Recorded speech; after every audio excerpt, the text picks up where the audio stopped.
space, we need to build a rocket. But we need to know a little bit more about Newton's third law of motion so that we know how to build our rocket.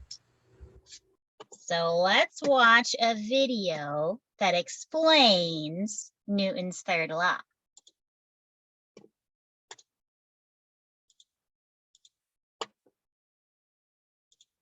Hello, friends. Today we'll learn about Newton's third law of motion. Isaac Newton gave his third law of motion in the 17th century, which came out as one of the most influential laws in the world.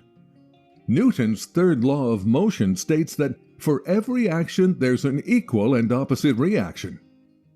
It means that if a body A exerts a force F1 on a body B, and the body B exerts a force F2 on body A, then F1 equals F2. That is, they're equal in magnitude but opposite in direction. Whenever two bodies interact, they will exert equal and opposite forces on each other. Ah, you look confused. Let me make it easier for you. There are so many examples of Newton's third law of motion in the environment. If you observe closely, you can find it everywhere and anywhere. See this cannonball? When it is fired through the air by explosion, the cannon is pushed backward. The force pushing the ball out is equal to the force pushing the cannon back, but the effect on the cannon is less visible because its mass is much larger. When you walk in the park, while walking, you push the ground in the backward direction, and the ground in return pushes you in the forward direction, thus making you walk. Oh wow! Look at this cute bird flying in the sky. Newton's third law helps birds to fly. See how? Wings of birds exert a downward force on the air. The air also exerts an equal and opposite force which pushes birds in an upward direction. This action-reaction combination helps birds to fly in the air.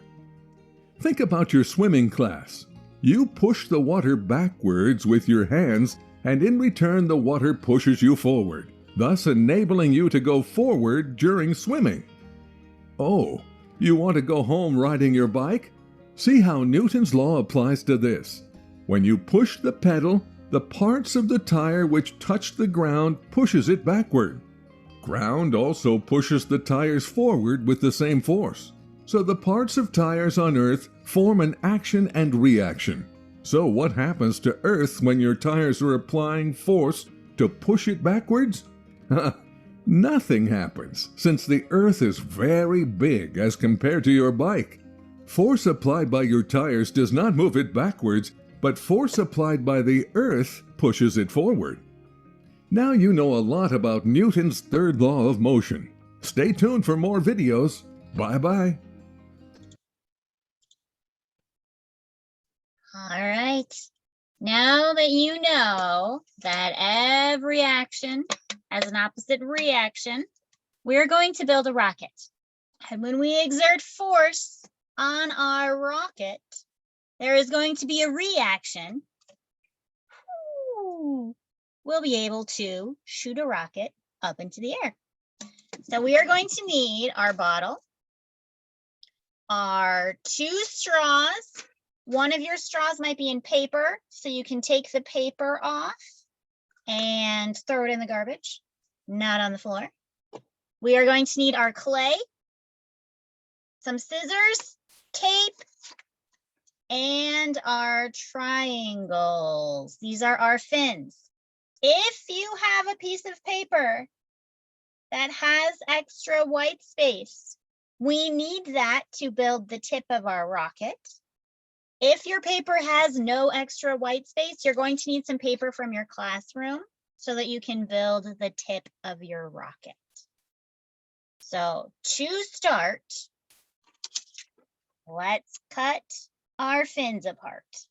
So get your scissors, cut your fins, and then find a piece of paper. We just need a little piece of paper so that we can make a tip to our rocket.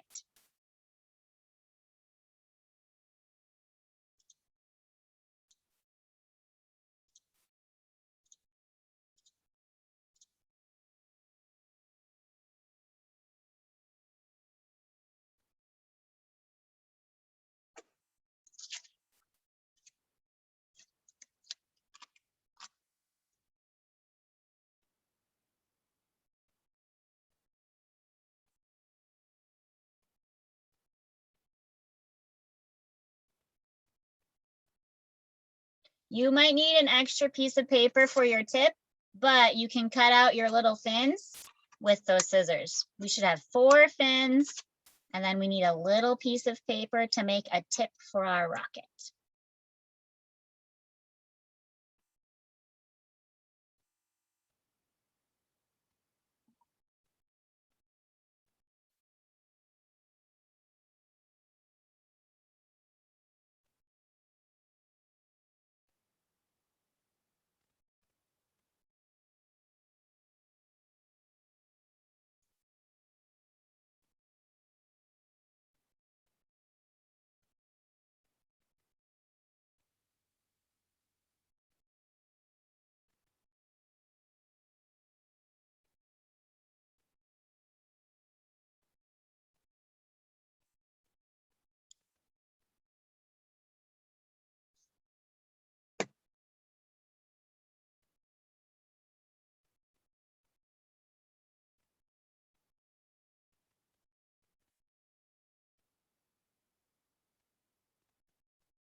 You're ready with your tips or your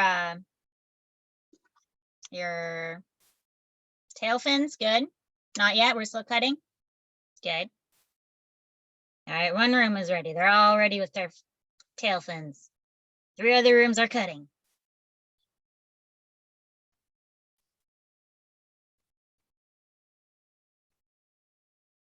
All right, another room's ready. You ready?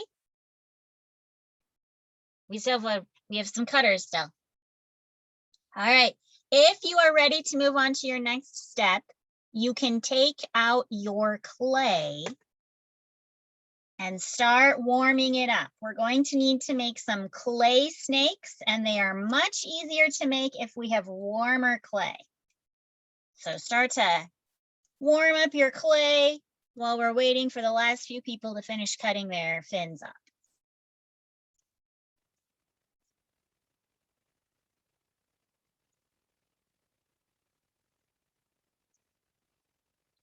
Some of your clay might be in plastic. You might need to use scissors to cut the plastic off.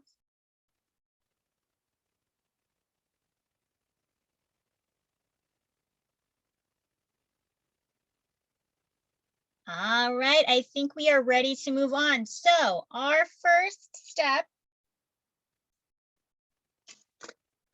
is to take our big fat straw.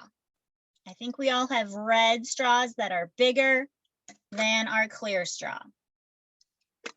So your red straw needs to be sealed. So we're going to take some of our clay, put our straw through it so that the tip of our straw has clay inside. And then you're going to take some tape and tape it closed. All right, so the tip of my straw, there's no air getting out. I can blow on it.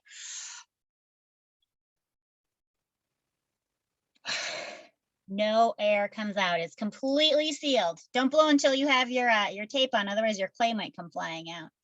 All right. But we need our tip of our straw to be completely sealed. We don't want any air to come out of there.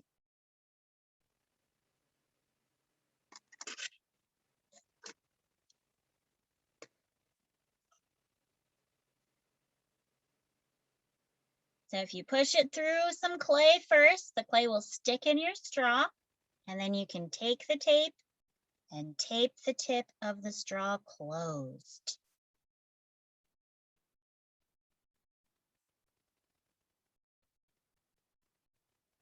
Yeah, that looks good.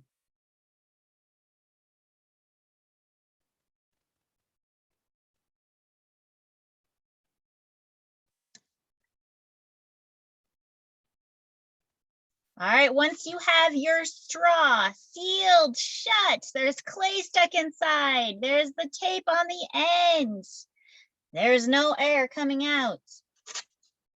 Take your strip of paper and create a tip for your rocket. You can make a triangle, you could make a cone. If you want a square, you could make a square.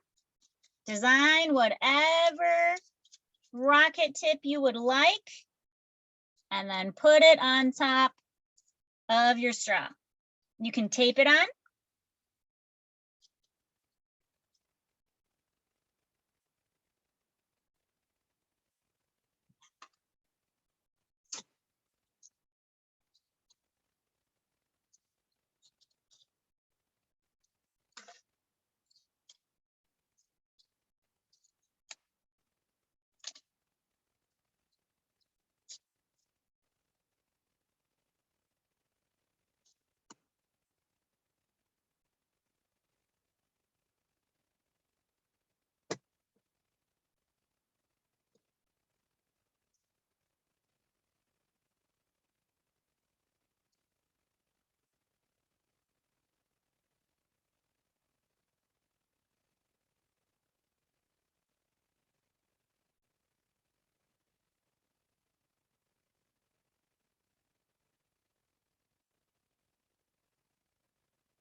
All right, do we have some good rocket tips happening? Are you ready for the next step, or are we still working on our rocket tips? Still working on the rocket tips? All right.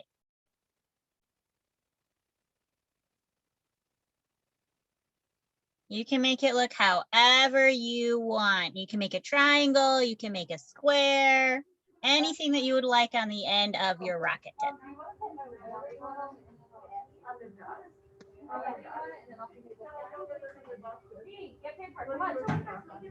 And take the straw out of your mouth.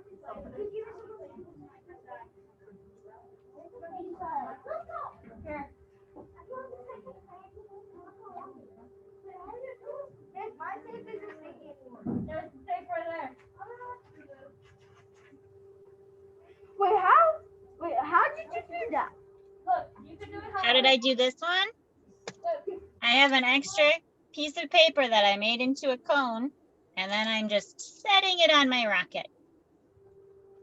It's just sitting on top. You can tape it on if you want. When this goes flying in the air, my tip will fall off. So if you tape it on, it'll stay with your rocket.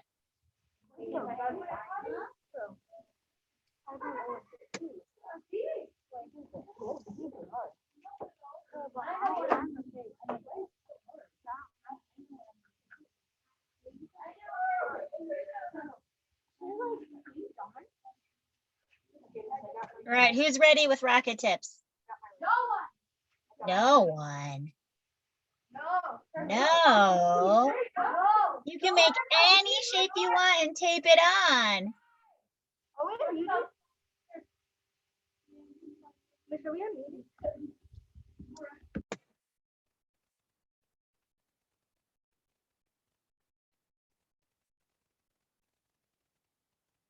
All right, we have 1 more minute to work on our rocket tips, and then we're going to move on. All right, 1 room is ready with rocket tips. Good. 2 rooms are ready with rocket tips. Good.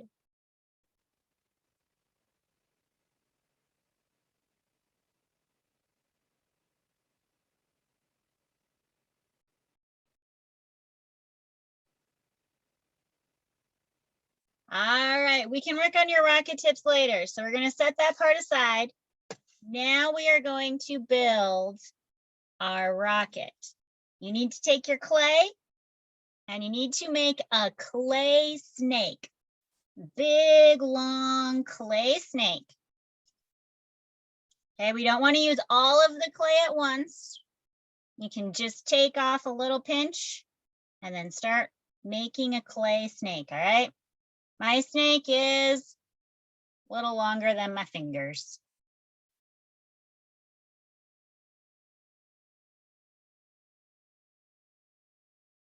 Those are some good clay snakes. Nice job. We want to take our clear straw and our clay snake. All right. Do we have our clay snakes ready to go? See a lot of really good ones. You are going to wrap your clay snake around the end of your straw. You want to have about an inch on the end, and then just wrap your clay snake around. Don't pinch your straw closed. We need the air to go through. But we just want it to look like this. All right, just wrap your clay snake around your straw, leaving your straw all the way open.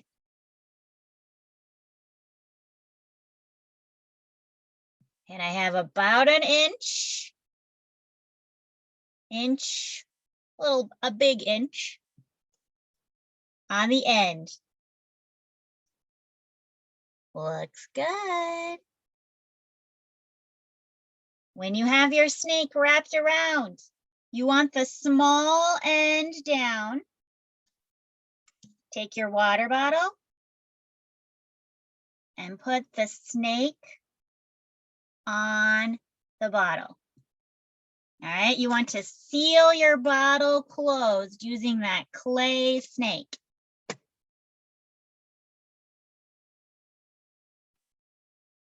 Yeah, that looks good.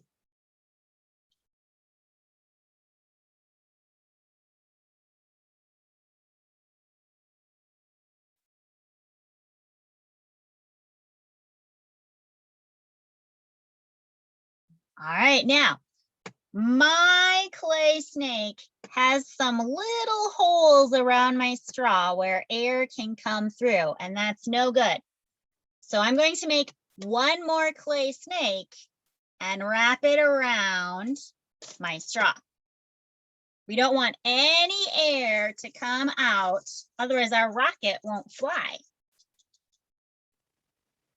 So one more clay snake that I wrap around on top of the other clay snake.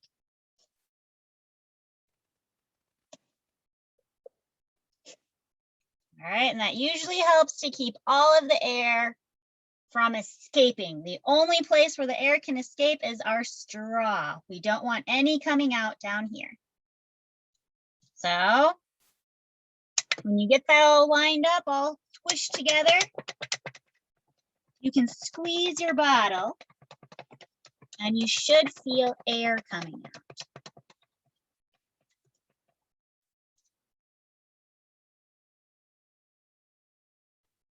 Only air should be coming out of your straw, not out down here.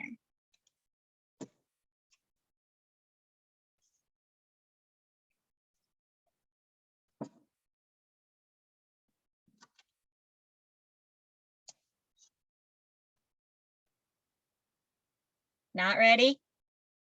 It's not working? Oh, good. Some thumbs up. Good, good, good. The ones I can see look really good.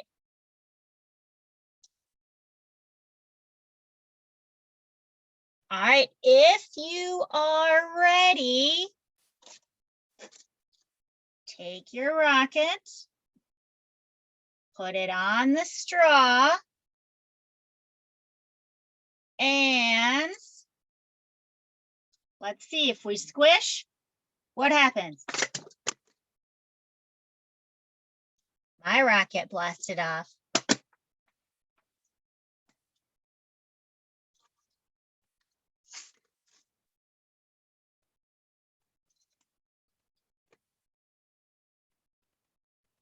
If your rocket doesn't blast off, look at your clay snakes. Do you see any holes around your clay snakes?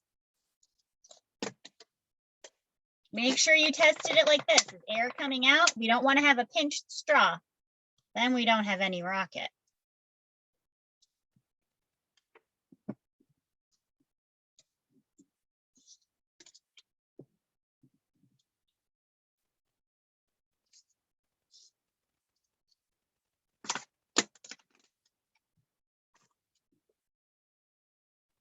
Ooh, I see some really good rocket launches.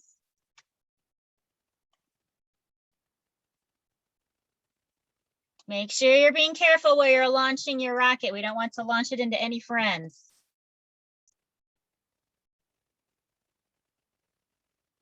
Ooh, very nice.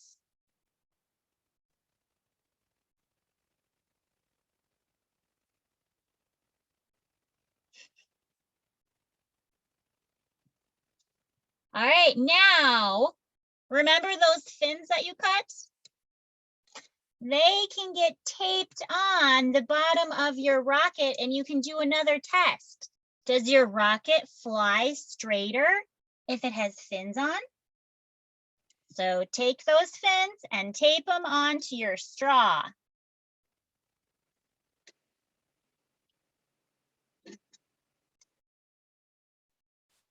You want them on the rocket straw, on the red straw.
Did you get your fins taped on?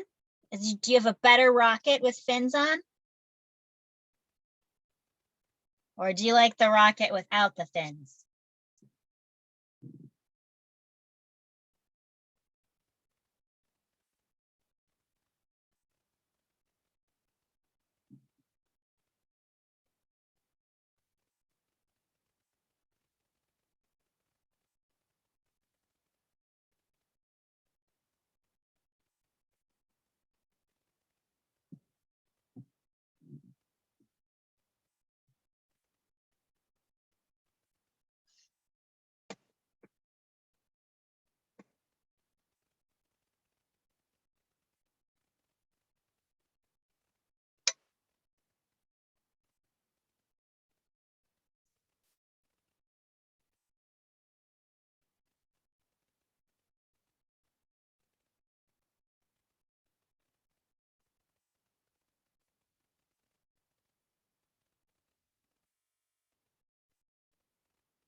All right, we'll have one more minute with the rockets, and then I think we have all blasted off into space and we are ready to visit Saturn. Is it going? Yeah?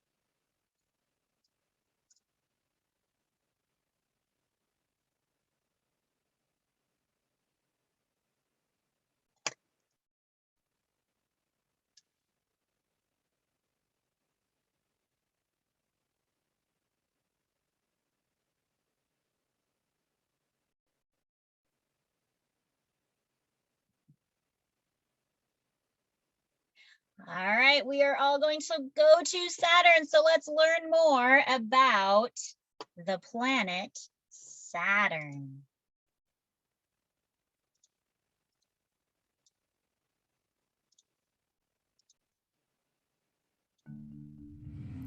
With its gold color and stunning rings, Saturn is quite a planetary gem. Saturn is the second largest of the 8 planets, and it is about 10 times as wide as Earth. Despite its size, Saturn is actually the lightest planet.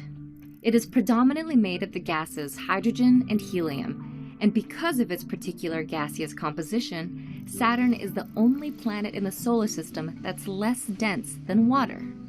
If the planet were placed on an enormous ocean, it would be able to float. Saturn's gaseous makeup also means that it has no true surface. At its center, the planet has a dense core of water, ice, and rocky material, but it has no actual landmass. Instead, it's mostly made of gases, liquids, and yellow ammonia crystals that swirl around the planet, creating golden clouds and storms. The largest storm on Saturn is at its North Pole. It's over twice the size of Earth and shaped in a near-perfect hexagon. Each of the 6 sides is believed to be the result of jet streams, which all encircle a massive hurricane. Because of Saturn's inhospitable environment, the planet cannot support life, but some of its moons might. Saturn has more than 50 confirmed moons, and each varies in size and terrain. Enceladus, one of Saturn's smallest moons, is covered in ice and only about as wide as the state of Pennsylvania. Titan, Saturn's largest moon, is nearly as wide as Canada. Titan is also the only moon in the solar system with clouds and a dense atmosphere. Both Titan and Enceladus have underground oceans that would make them potentially capable of sustaining life. Saturn's moons may also play a role in shaping the planet's signature feature, its rings. Saturn's ring system is the largest and most complex in the entire solar system. The rings are made of icy and rocky remnants from comets, asteroids, and moons. The particles range in size from being as small as dust to as big as mountains. The ring system is divided into 7 groups of rings. Altogether, they are as wide as 4.5 Earths, but only about 2/3 of a mile thick. How the rings are able to stay on track and intact has to do with Saturn's smallest moons. Called shepherding moons, these tiny satellites orbit between the rings, and they seem to use their gravity to shape the ring material into circular paths. Saturn has fascinated scientists and amateur astronomers alike for thousands of years. The ancient Greeks and Romans, who named the planet after their god of agriculture, believed it was a star. It wasn't until the 17th century, after the telescope was invented, that scientists like Galileo Galilei, Christian Huygens, and Giovanni Cassini could take a much closer look. Only then was Saturn's planetary status discovered, and ultimately, its many moons and brilliant rings. Because of its planet-like moons, lightweight composition, and dazzling ring system, Saturn continues to mesmerize us to this day.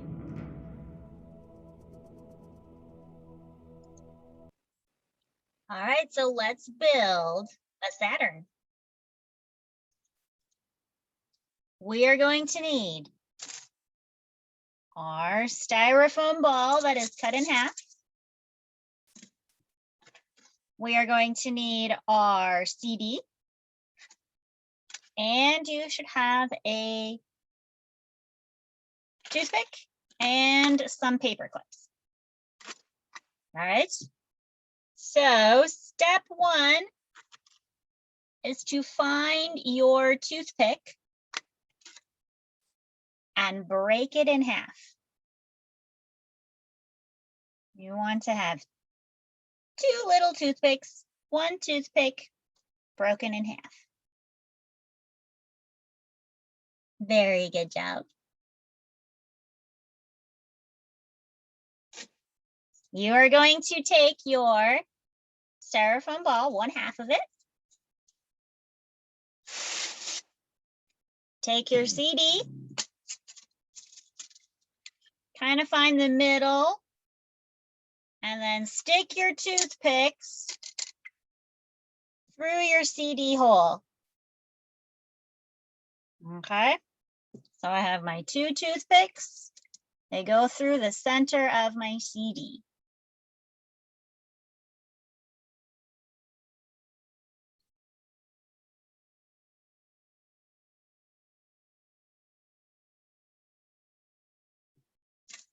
Then take the other half of your styrofoam ball, and yep, you've got it. Squish it together like a sandwich.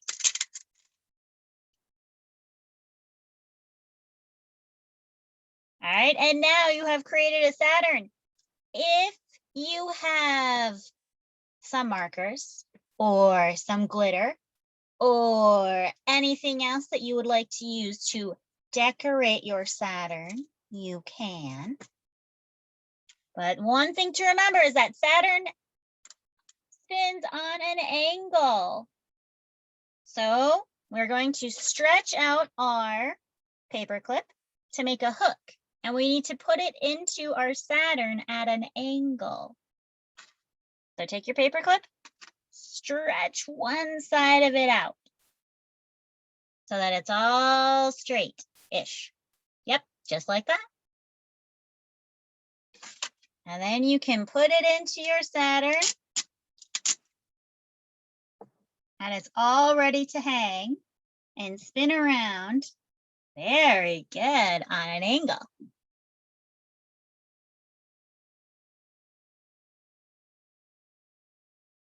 Perfect.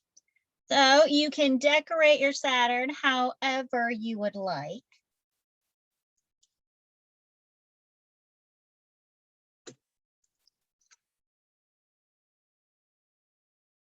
And you have all made rockets. I've seen a lot of really good rocket launches. So nice job putting Newton's third law into action. For every action, when you squish your water bottle, there is an equal reaction, whoosh, which is sending your rocket off. Very good, Saturn. All right, so yeah, you can hang it so that it's like this, or you can decorate the top of your rings. Up to you, however you would like your Saturn to be hung. Yeah, nice job. All right, so before we go, let's take a look at Newton's third law in action in outer space. So let's check in with some actual astronauts.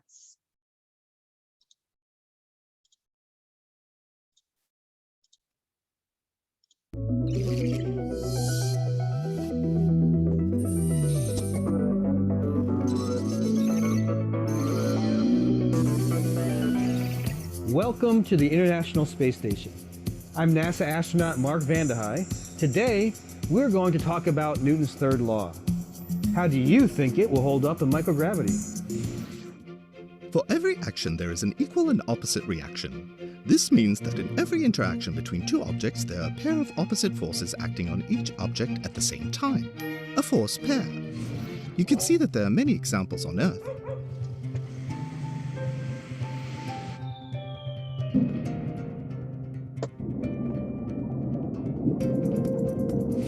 In space, thrusters expel one way and the vehicle is steered in the opposite way. Hello again. More basketball stunts that I can't do on the ground, at least not while getting this much hang time. All right, back to serious business. I've got a basketball right here. It's going to be object 1. I'm the second object. If object 2, myself, applies a force to object 1, then that same force will be applied according to Newton's third law by object 1 onto object 2. However, there's a big disparity in the mass. Object 1 is a very light mass object. Object 2, myself, is a larger mass object. So I'm going to try to make myself about the same shape as this ball. See how that works for us. and I'm going to apply that force. You saw that force applied to the ball made it accelerate quite a bit. It really didn't accelerate me much at all. Newton's third law again, but this time we're going to use two similarly massed objects. Joe and I have about the same mass, so Joe, get into a ball. I'll do the same. I'm going to face you this way so that I don't throw you into something you can't see. Now I'm going to get into a ball behind Joe, and I'm going to apply a force to him.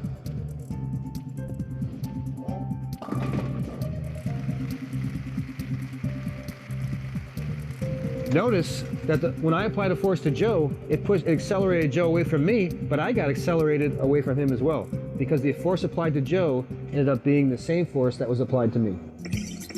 Now you've seen Newton's third law in space. Now test it out on Earth. See you next time.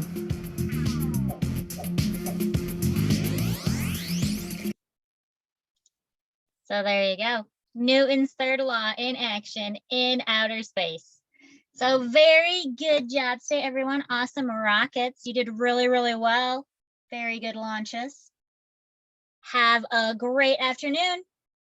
Bye.